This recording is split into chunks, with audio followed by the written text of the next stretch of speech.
Javier Muñoz. Historia.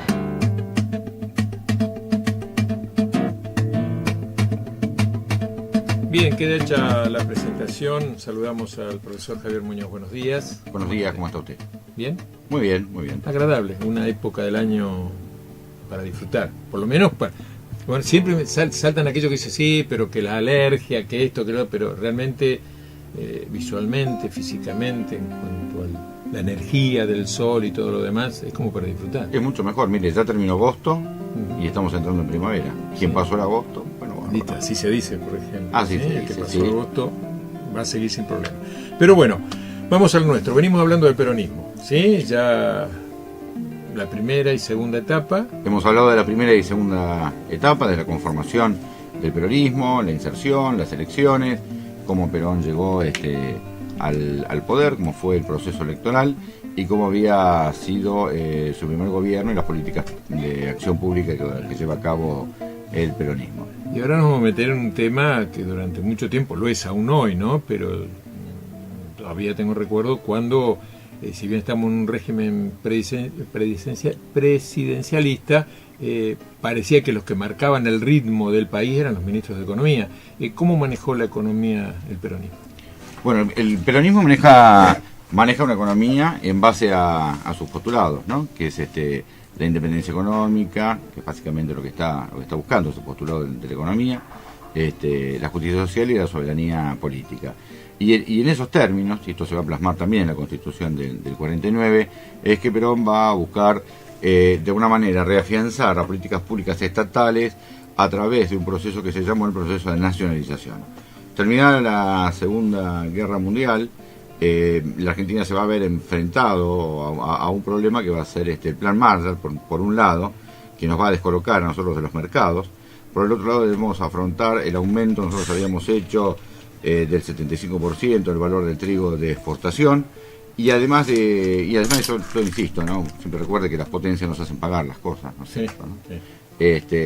Y además de esto hay un tratado que reafirmó una política exterior argentina en la economía, que es el Tratado Miranda-Eddy, que para algunos es la rectificación del viejo Tratado Roca-Runciman. También en esta política de nacionalización, que yo le digo es una estrategia, y una estrategia empujada posiblemente desde la CEPAL, pero también buscando la formación de capitales nacionales, siendo estos capitales escasos, es que el Estado va a tener que intervenir en la economía, como lo venía haciendo desde la época del 30, y estas nacionalizaciones van a ser básicamente en lo que es, gas, el transporte, lo que tenga que ver con la energía, los teléfonos, etcétera. Esto favoreció, obviamente, con políticas de subsidios a las empresas productoras, sobre todo empresas que consumen mucho gas, la empresa de cemento. No es Albino Botón cuando alguien dice Fortabat, que fue el mayor proveedor de cemento del Estado, comienza una alianza de carácter estratégica, habida cuenta de la construcción. La intervención del Estado en la economía durante el peronismo se va a hacer desde la nacionalización del Banco Central y la regulación de la moneda y el tipo de cambio. Famoso discurso de Perón frente al Plaza de Mayo cuando dijo: ¿quién de ustedes ha visto $1? Obviamente los que estaban ahí, no. Así que hay un control también sobre la política cambiaria, y que da también como resultado, yo le diría, no solamente astringencia, lo que es los dólares en ese momento, sino también dio la creación, un poquito antes, del Instituto Argentino para la Promoción del Intercambio, llamado IAPI, que va a controlar y manejar el comercio exterior para obtener de esta manera una rentabilidad a lo que se llamaba el precio sostén, que es el precio de compra en general que hacía el Estado, a través de las juntas que habían sido creadas antes, pero lógicamente eso apunta a la venta de mayor volumen en el comercio exterior, y la rentabilidad que eso produce va a ir dirigida en créditos o blandos o no reintegrables, pero cumpliendo ciertas condiciones, obviamente, a lo que va a ser el desarrollo de industria liviana, que coincide además el desarrollo de esta industria liviana con el primer plan quinquenal, que diría yo es un plan de diagnóstico, y es un plan en el cual lo que se determina es que tenemos problemas con la falta de energía. O sea, desarrollar también, a través de aumento de salario, mayor consumo interno, supone también tener mayor producción y mayor energía de estos bienes semidurables, como van a ser, no sé, heladeras, planchas, bueno, de algunas empresas que estaban instaladas en Argentina, pero que bueno, van a tener mayor auge.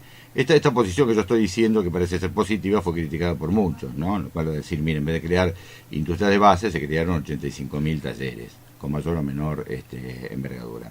Sí lo podemos decir que si la participación del Estado en la economía, realmente la masa crítica de capital hubiera sido menor. Con el solo hecho de no permitir en un primer momento las inversiones extranjeras, de hecho se nacionalizaron, también deberíamos pensar que la continuidad en el tiempo, estoy hablando dentro del peronismo, de este proceso, llevó a determinar, a tratar de determinar la necesidad en el segundo plan quinquenal de crear industrias llamadas pesadas o industrias de base, y comenzaron a hacerse.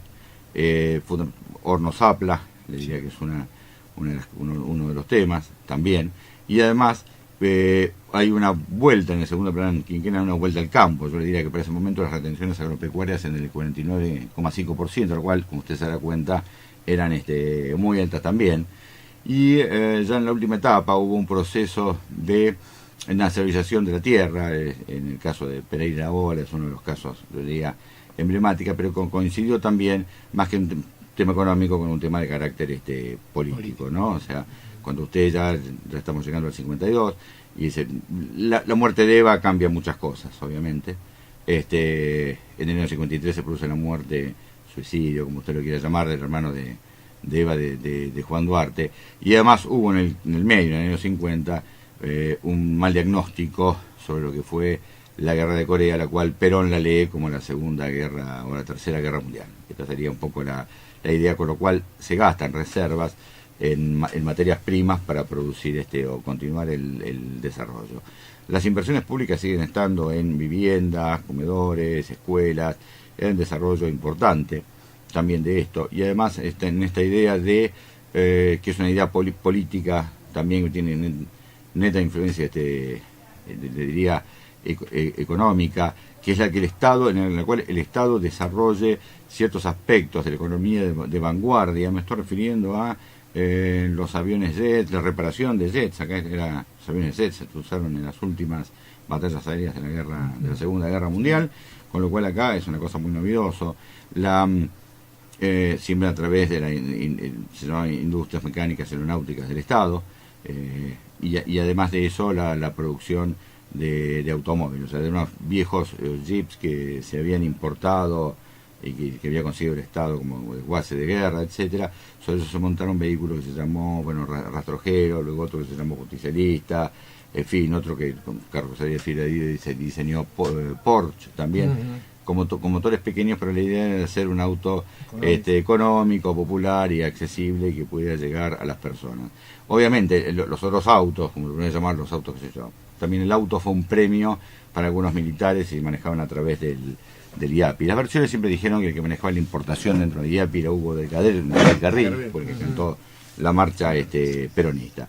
Entonces, y desde el punto de vista político, se avanza hacia una regionalización en la creación de dos nuevas provincias, que va a ser la provincia Eva Perón, que es la provincia de La Pampa, y la provincia Presidente Perón, que va a ser la provincia del Chaco. Como usted se dará cuenta, también esto generó una resistencia dentro de la oposición, porque frente a una mayoría absoluta en las cámaras, y producto de la reelección de Perón, que estaba previsto en la Constitución del 49, sobre lo cual habría que hacer un impasse, y decir por qué era necesario reformar la Constitución. Y normalmente, cuando usted lee algunos de los libros usuales, va a decir, miren, la causa es la reelección. En realidad que es una consecuencia directa de la necesidad de la implementación de políticas públicas del peronismo, y por ahí deberíamos verlo de esa manera, pero que es poner en caja políticas que se estaban llevando a cabo, por lo menos desde el punto de vista del derecho laboral, en el cual hasta ese momento el derecho laboral, o antes de eso, el derecho laboral se manejaba dentro de lo que era el Código Civil, y el hecho de crear un fuero distinto, que es el fuero laboral, llevaba a una contradicción con el artículo de la Constitución del 53, que estaba diciendo en la Argentina no puede haber fueros o derechos especiales, y los que están en este momento quedan todos abolidos. Ese sería uno de los elementos creo que es importante. La incorporación de los principios y estas banderas del peronismo, justicia social, independencia económica y soberanía política, en el preámbulo marca un nuevo rumbo de la Constitución, lo mismo que el artículo del 37, el 38 o el 39 o el 40, cuando se hablan y se tratan el tema de los derechos de los ancianos, del trabajador, de la familia, y los cuales en última instancia el Estado va a hacerse cargo de que esos derechos se puedan cumplir. La inhabilidad de las empresas públicas, la imposibilidad de vender las empresas públicas y el hecho de poner la economía al servicio del hombre es dar vuelta 180 grados el pensamiento político o el pensamiento liberal de la Constitución. La elección directa del presidente, la elección directa de los senadores, también fue una cosa que era muy interesante y novedosa en ese momento. Hasta ese momento eran designados por las legislaturas provinciales, en el caso de los senadores. Pero esto, bueno, trae una ola de transformación. Yo le diría cuál es el problema de esto, que muchos artículos obviamente no se reglamentaron. Entonces, el no reglamentarlos, y además no incluye el derecho a huelga. Pero esto es por un pensamiento político de la doctrina peronista, en la cual no admite el derecho a huelga cuando hay trabajo para todos. Yo le diría que esta Constitución, el devenir, la reelección del 52, llevan también a pensar que hay una especie de amalgama entre la doctrina peronista con respecto a lo que es la doctrina nacional de la República Argentina. O sea, diciendo, si esto es la doctrina peronista, terminaría siendo una ley para todos. La oposición, que hasta ese momento había mantenido una minoría, vuélvese un poquito más ardiente. Yo diría, esto es posterior a la muerte de Eva. Por supuesto, en el camino tenemos como siempre una crisis económica. La Argentina esto es cíclica por un modelo dependiente que nosotros tenemos respecto de la economía. Los costos internos se van incrementando, producto, yo diría, no solamente de los aumentos salariales, sino también de una baja en general de la productividad, a lo cual Perón también llama a aumentar la productividad. O sea, segundo, imagínese esto, que también choca un poco con la política, la primigenia política, cuando usted está diciendo, mire, es un derecho, trabaje menos horas, regulemos las horas de trabajo, y ahora usted tiene que decir a la gente, bueno, mire, hay que salir a trabajar, ¿no? Y yo soy el primer trabajador. Esta es la imagen, de Perón, y es lo que proyecta. Y el otro problema que yo veo junto con historiadores, le diría yo, y profesionales de esto, y abogados, es la atribución de quién es el patrón o el jefe o el conductor. Y no es lo mismo, usted actúa como patrón en la política como actúa como conductor. Y Perón sí fue un conductor, el cual la imposibilidad que va a tener Perón de buscar un sucesor, los regímenes políticos buscan un sucesor. Eva no lo hubiera sido porque realmente, o sea, Eva y Perón es casi la misma cosa, y buscar en otras personas, yo le diría que no lo pudo hacer. El solo hecho de que Mercante hubiera manifestado, que era un amigo de Perón, también dentro del grupo del GO, hubiera manifestado que le hubiera interesado ser vicepresidente, llevó hasta su expulsión del Partido Peronista. No había cosa más grave en ese momento que usted expulsando del Partido Peronista y que quedase fuera del partido. Le pasó a González también, y aquellos compañeros de armas que lo habían acompañado a Perón del GO. A partir, yo le diría, de la crisis, que fines del 53, principios del 54, había mejorado un poco la situación, una inflación que estaba relativamente controlada o bajo control, pero bueno, las políticas públicas no se volcaron hacia ese lado, y revertir el proceso genera mucho tiempo. Con respecto a estos problemas, hay un conflicto con la Iglesia Católica en una sociedad que era cristiana, y además el mismo presidente lo era. Ese artículo se mantenía en la Constitución, por lo cual aparece un partido que es el Partido Demócrata Cristiano, este partido con muy pocos afiliados y casi en forma insignificante, pero lo ve esto como sus enemigos, y ve como enemigo de la Iglesia.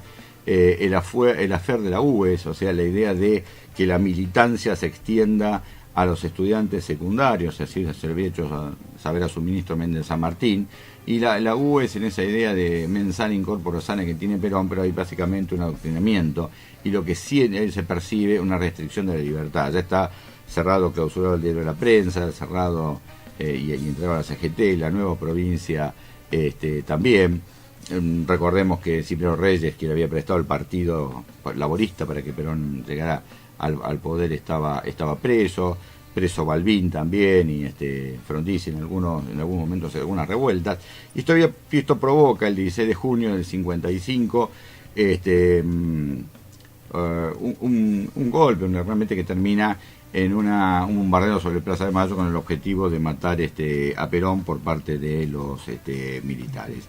Yo leí el discurso del 31 de agosto del año 55, dispara en lo que va a ser sectores medios, o sea, y divide las aguas, ¿no?, entre peronistas y antiperonistas de forma muy profunda. Este es el discurso de: por cada uno de los nuestros caerá sin cabello, repartirá el hambre de enferrar para lograr a los opositores.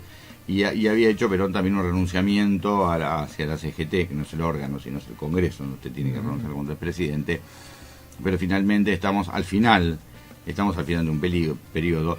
Súmele la ley de divorcio vincular completo, que si bien, bueno, esto benefició a algunos, creo que el divorcio 02 fue de Fortabat, me parece, y después contrajo nupcias nuevamente. Y son muy pocas las personas que se divorciaron porque duró 6 meses divorcio. Y otra cosa que le achacan, que es la ley de profilaxis, que había sido un viejo acuerdo con la Iglesia, ya desde el gobierno justo del 36, que era el cierre de los prostíbulos, o hacer esto en forma velada y no como casas de citas con carteles luminosos. Es una forma de decirlo, ¿no? Sí. Obviamente. Quienes pensaron que la CGT iba a armarse o que Perón iba a generar una guerra civil, etcétera, no es así. Yo repito lo que le dijo en el búnker de Perón bajo Casa Rosada cuando le dice a Lucero, pues dice: bien, ya vuelvo, y se fue a la cañonera paraguayo. Lo cierto es que otro nacionalista católico encabeza un golpe de Estado, que es Eduardo Lonardi, y realmente esto esta lucha al cual acompaña Aramburu genera una autodenominada revolución libertadora y termina con el mandato de Perón, el mandato constitucional de Perón, con una sociedad absolutamente dividida, a la cual las primeras palabras del discurso de Lonardi cuando asume va a ser: ni vencedores ni vencidos. Y esto abre un nuevo capítulo en la historia argentina, que realmente va a ser el estigma del regreso de Perón, por un lado, y cómo poder construir política sin Perón y con el peronismo proscripto. Serán temas de próximo análisis dentro de esta columna. Exactamente. Muy bien.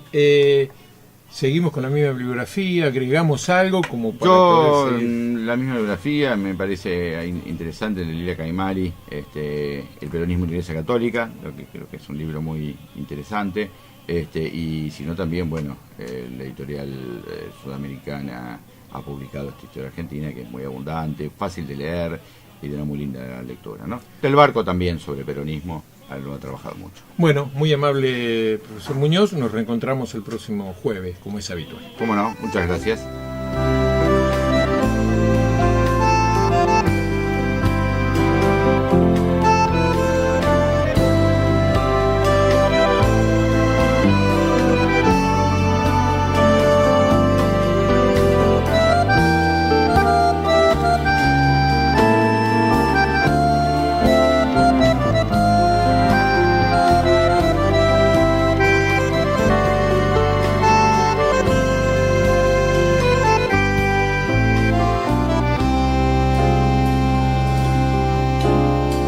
Se levantan cuando el gallo aún no cantó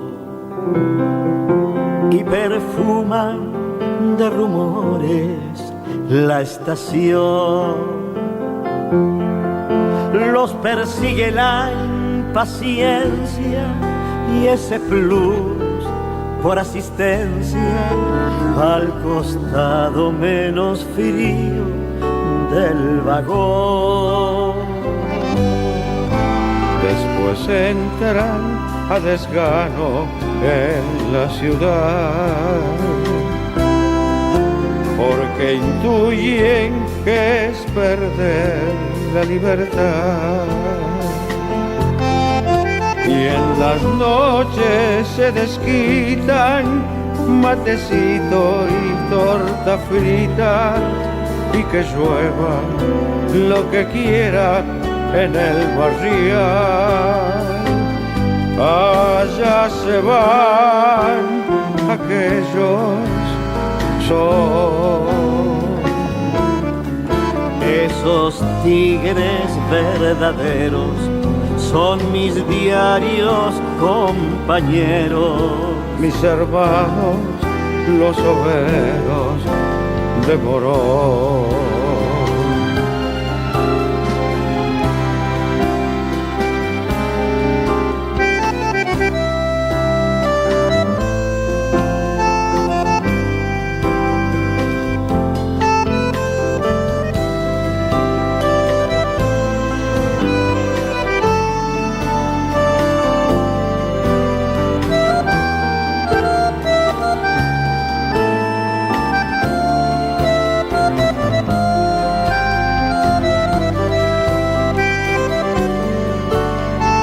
Gracias, compañero Alfredo Ábalos.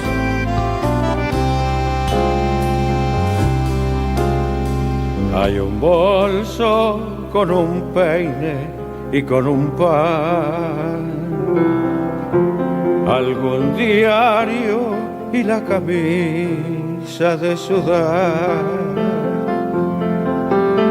y la changa cotidiana de trepar por las ventanas en un tren que los devuelva a su lugar. Ellos duermen y yo pienso una canción, dos maneras de soñar con la estación. Si discuten algún tema, se deschavan con sus lemas. Si vivieran, votarían por Perón. Allá se van aquellos son esos tigres verdaderos, son mis diarios compañeros, mis hermanos, los obreros de Morón. Esos tigres verdaderos son mis diarios compañeros, mis hermanos, los obreros de Morón.